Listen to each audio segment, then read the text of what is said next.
मैं retired colonel Hari भगवान हूँ और मैं 3 साल RWA प्रेसिडेंट रहा हूँ ओस्टर ग्रांडे सेक्टर 102 सोसाइटी का, जो कि ये सोसाइटी अडानी M2 के बिल्डर ने बनाई हुई है। 3 साल इस RWA में मेरे लिए एक नई चीज़ थी। पहली बार मैं RWA का किसी बोर्ड मेंबर में रहा और इसमें 3 साल मैंने काफ़ी चैलेंजेस फेस किए। तो उसमें इंफ्रास्ट्रक्चर की प्रॉब्लम है, आसपास ये सब रोड टूटे हुए थे, तो इसके लिए हमने GMD से केस टेकअप किया और लोकल अथॉरिटी से काफ़ी 2-3 साल हमारा वो चला इसमें। अब जा कर के ये रोड वगैरह कंप्लीट हो गए हैं and we are thankful to the GMDA and the government authority. दूसरा जो मुद्दा था वो सोसाइटी के अंदर का, जो कि हर RWA फेस करता है, जिसमें 95% जो बिल्डर हैं गुड़गांव में, जो रेरा लाइसेंस है उसके कुछ कंप्लायंसेस होते हैं, उसमें कुछ एमिनिटीज़ देनी होती हैं, तो वो पूरे कंप्लायंसेस पूरे नहीं करते और जो एमिनिटीज़ प्रॉमिस की होती हैं वो पूरी एमिनिटीज़ वो नहीं देते हैं इन्वेस्टर्स को, रेजिडेंट को। तो इसके लिए भी एक काफ़ी लंबा मेरा संघर्ष और स्ट्रगल चला बिल्डर के साथ में, और लगभग 30 करोड़ के काम बचे हुए थे हमारे, जो कि सक्सेसफुली मैंने अपने 3 साल के टेन्योर में पूरे करवाए। और कुछ मेंटेनेंस का जो था, इनका मंथली मेंटेनेंस होता है जो, उसमें भी RWA को और रेजिडेंट को हमने बिल्डर से संघर्ष करके और रिबेट दिलाई, जिससे कि हर रेजिडेंट को डायरेक्ट बेनिफिट हुआ। बाकी ये RWA काफ़ी चैलेंजिंग काम है।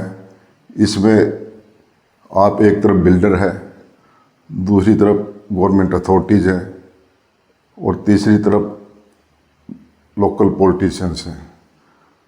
तो RWA के जो भी इलेक्टेड बोर्ड मेंबर होते हैं, उनको इन तीनों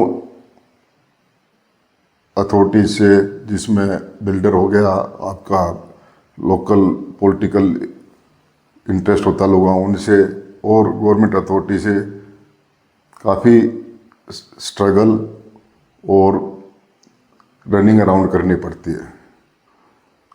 और बिल्डर मैंने जो देखा है, काफ़ी सोसाइटियों से मेरा 1-to-1 इंटरेक्शन होता रहा है पिछले 3 साल में। तो इसमें builder divide and rule policy खेलता है। वो हर सोसाइटी में 2-3 ग्रुप खड़े कर देता है, जिससे कि रेजिडेंट आपस में लड़ते रहें, और जो बिल्डर को जो काम करवाना चाहिए, प्रोजेक्ट रिलेटेड पेंडिंग काम करवाना चाहिए, कंप्लायंसेस पूरे करने चाहिए, और जिस तरह की उनको मेंटेन करना चाहिए, वो चीज़ें नहीं करता है बिल्डर। इसके अलावा बिल्डर जो प्रोजेक्ट है, जब एक बार आपका प्रोजेक्ट बिक जाता है, OC आ जाती है, उसके बाद बिल्डर को इमीडिएटली प्रोजेक्ट हैंड ओवर कर देना चाहिए RWA को, इलेक्टेड RWA को। मगर गुड़गांव में मैक्सिमम बिल्डर वो भी नहीं करते हैं। वो 5-7 साल तक खुद ही चलाते रहते हैं प्रोजेक्ट को, मनमानी से अपना मेंटेनेंस बढ़ाते रहते हैं, और वो मेंटेन नहीं करते प्रोजेक्ट को जिस क्वालिटी में उसको करना चाहिए। इससे अगला जो चैलेंज RWA फेस करती है, वो RWA के पास में कोई ऐसी जो HRS एक्ट है 2012, वो अपने आप में इनकम्प्लीट एक्ट है, उसमें काफ़ी लूप होल्स हैं। तो RWA इलेक्टेड तो हो जाती है, मगर उसके पास में RWA does not have the teeth to fight और to implement many things in the society.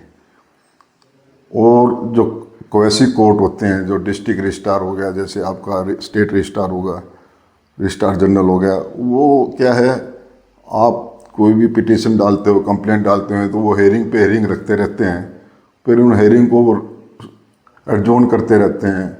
तो एक एक केस 2-2, 3-3 साल तक चलता रहता है, जब तक RWA का टेन्योर ख़त्म हो जाता है। तो ये जो टाइम बाउंड जजमेंट होना चाहिए, टाइम बाउंड जस्टिस होना चाहिए हर एक चीज़ का, वो चीज़ें नहीं हो पा रही हैं। तो ये सब इश्यूज हैं जो RWA को लड़ाई लड़नी पड़ती है इसके लिए। तो इसमें सक्सेस होने का एक ही फार्मूला जो मुझे नज़र आता है, एक तो सब रेजिडेंट ने और RWA जितनी भी आसपास की सोसाइटियाँ सब, they should fight A unified battle, they should get United. और एक ये नेक्सस है जो बिल्डर्स का अथॉरिटीज़ वगैरह के साथ में, उसको तोड़ने का तरीका यही है कि आप एक टीम बन के एक यूनिफाइड फ्रंट के ऊपर लड़ाई लड़ें। और उसमें गवर्नमेंट अथॉरिटी को भी, जो इलेक्टेड RWA हैं, it is like a smallest unit of democracy, तो उनका गवर्नमेंट अथॉरिटी ने हाथ पकड़ना चाहिए इलेक्टेड RWA, उनको मदद करनी चाहिए, तो ही इसमें आगे सक्सेस मिलेगी। नहीं तो RWA is a kind of a failed organisation as on today. और उसके रिस्पॉन्सिबल कौन है? उसके रिस्पॉन्सिबल बिल्डर है, गवर्नमेंट अथॉरिटी से कोई सपोर्ट नहीं है, और कुछ सेल्फ ओरिएंटेड सेल्फिश रेजिडेंट हैं जो बिल्डर के बहकावे में आकर के और आपस में लड़ते रहते हैं, जिसमें जो एनर्जी RWA की जहाँ फोकस होनी चाहिए वो एनर्जी बेकार की चीज़ों में और चली जाती है सारी की सारी। तो बाकी आजकल मेरा टेन्योर 3 साल ख़त्म हो गया। I am into the consultancy now. मैं काफ़ी न्यू गुड़गांव द्वारका एक्सप्रेस वगैरह की काफ़ी सोसाइटियों के साथ जुड़ा हुआ, उनके RWA के साथ में, और उनको मैं फ्री कंसल्टेंसी देता हूँ, चाहे वो रेरा से रिगार्डिंग हो, चाहे डिस्ट्रिक्ट रजिस्ट्रार, स्टेट रजिस्ट्रार वगैरह के सोसाइटी रजिस्ट्रार ऑफिस से रिलेटेड हो, या टाउन प्लानिंग वगैरह से हो, बिल्डिंग कोड वगैरह, ये सब मैं कंसल्टेंसी उनको देता हूँ। प्लस मैं I am a technical man, तो उनकी मैं सपोर्ट करता हूँ टेक्निकल प्रोजेक्ट स्नैगिंग वगैरह में, प्रोजेक्ट ऑडिट में भी। तो मेरे पास टेक्निकल टीम भी है। तो अभी मैं 3-4 सोसाइटियों का स्नैगिंग भी कर रहा हूँ। तो it is a kind of no profit no loss के ऊपर मैं करता हूँ, और it is a kind of I am sharing my knowledge with the needy people. तो ये मेरा मकसद है। ये हमारा ऑफिस है नवीन एसोसिएट्स के नाम से।